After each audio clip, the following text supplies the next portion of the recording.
Now back to the Climate Change Summit in Paris, and one voice there representing Australia is our Young Farmer of the Year, and she's determined to make sure the world leaders hear what she has to say.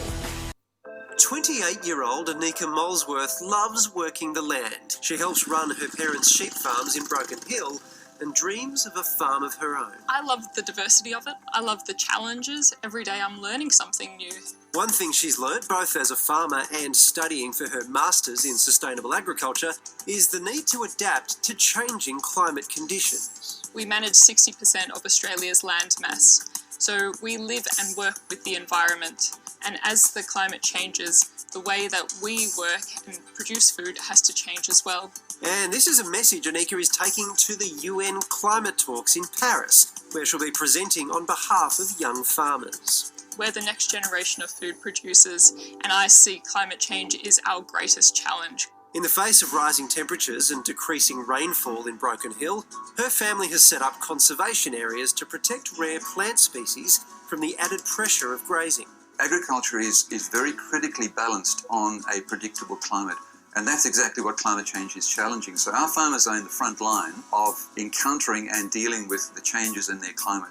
And the stakes are high for the environment and, as a direct result, for food security.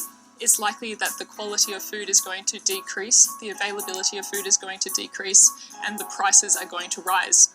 The main goal of the Paris Summit is to stop temperatures rising more than 2 degrees Celsius above pre-industrial levels. Scientists say any greater increase would see ever worsening weather events. And based on current pledges by countries going to Paris, temperatures would increase by at least 2.7 degrees by 2100. What we realistically hope to get out of Paris is a new agreement that commits all countries in the world to binding targets to reduce their greenhouse gas emissions. And this, Anika says, would be a good start.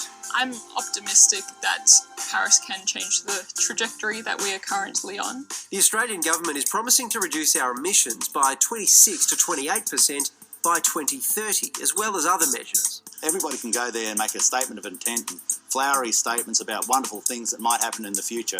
But Australia will go there as a nation that actually delivers on what they state. They want to encourage more innovation, which is great, more funds going towards research, which is excellent, but I don't think that there is a strong enough focus on really reducing emissions. Meanwhile, Anika says farmers are uniquely placed to embrace renewable energies instead of fossil fuels. We are blessed with open horizons, vast spaces, so the potential for solar and wind energy is huge. Our remoteness has always made us drive towards the usage of the resources that were most easily at our disposal, and that was the wind and the sun.